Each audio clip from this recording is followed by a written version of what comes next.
आज आपसे बहुत एक क्लियर डू इट योरसेल्फ वाला सवाल पूछना चाहता हूँ। मेरी उम्र है जी 44 साल और मैंने डिसाइड किया मेरे को 15,000 रुपये महीने का एसआईपी करना, ठीक है, जिसमें 12%, ओके, और 10 साल बाद मैं ये पैसा 10-12 साल बाद अपने ड्रॉ करना चाहूँगा। ओके, ठीक है। और मुझे आपकी सर्विसेज नहीं चाहिए, मैं तो मुझे बस समझा दो कि ये एसआईपी कहाँ पर लगाऊं, किस फंड में लगा दूं, किस तरह से मैं अपने लिए बेस्ट फंड चूज करूं। देखिए, अगर मैं आपके लिए सिलेक्शन ऑफ फंड करता तो मैं इस 15,000 को एक अच्छे मल्टी कैप फंड में डालता, और उस अच्छे मल्टी कैप को फंड को चूज करने के लिए मुझे कुछ फिल्टर्स का इस्तेमाल करना पड़ता। तो सबसे पहले तो ब्रॉड बेस में जाके जो टॉप 25 अच्छे मल्टी कैप फंड्स है, जिनकी रेटिंग अच्छी है, जिनका रिटर्न अच्छा है, उनको सिलेक्ट कर लिया जाता। अब हमारा जो इन 25 को सिलेक्ट करने का क्राइटेरिया है, वो अभी सिर्फ और सिर्फ रेटिंग्स और रिटर्न्स है। अब इसको हम थोड़ा सा और ज्यादा क्लीन करेंगे और फिल्टर आउट करेंगे। तो सबसे पहला फिल्टर जो मैं यूज करता इन सारे 25 फंड्स की परफॉर्मेंस को कंपेयर करता है इनके बेंचमार्क के साथ। तो जैसे कि हमने सिलेक्ट किया मल्टी कैप फंड, तो मल्टी कैप फंड के लिए जो मेरा बेंचमार्क रहता है वो रहता है निफ्टी 500।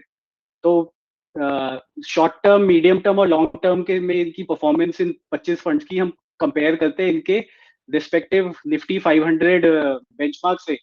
जिन जिन फंड का रिटर्न इससे ऊपर होता है, इनके बेंचमार्क से ज्यादा होता, उनको हम फिल्टर आउट कर लेते, बाकी को हम लोग अपनी लिस्ट से बाहर निकाल देते।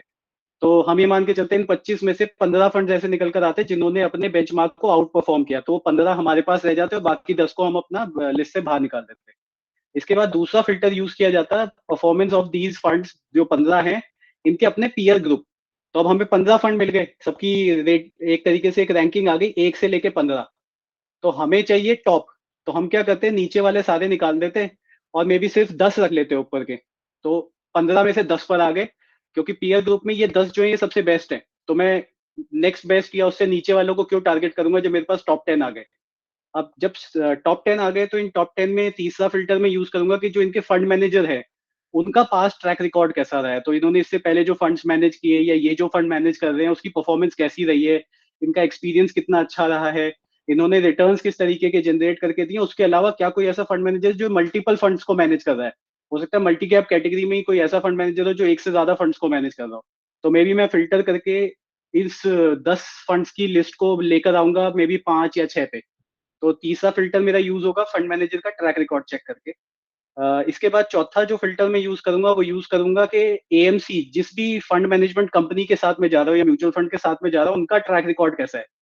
क्या वो बड़ी एएमसीज हैं, स्टेबल एएमसीज हैं, या छोटी एएमसीज है जिनके चांसेस है कि कभी ना कभी फ्यूचर में, सिंस वो इतने छोटे हैं, कोई ना कोई बड़ा प्लेयर आएगा और उनको मे बी उनके साथ उनका बिजनेस अपने बिजनेस में मर्ज कर लेगा, या वो बंद हो जाएंगी या खत्म हो जाएंगी, what.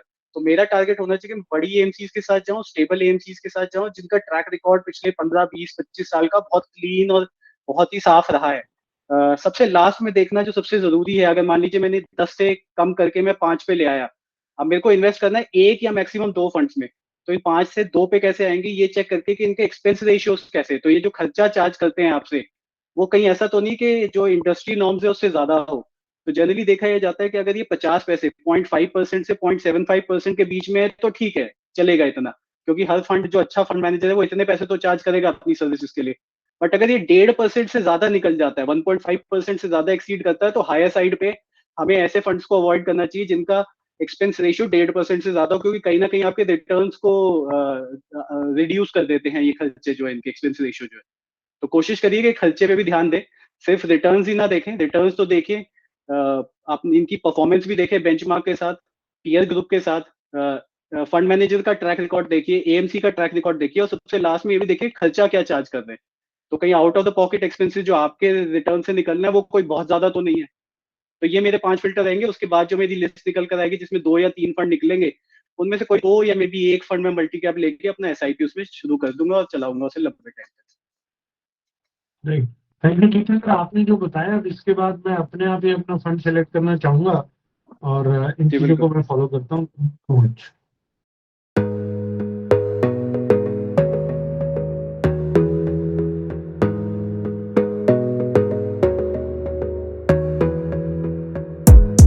Gotta focus focus on yourself, on your faith, on your dreams, on your mind, on your health, yeah.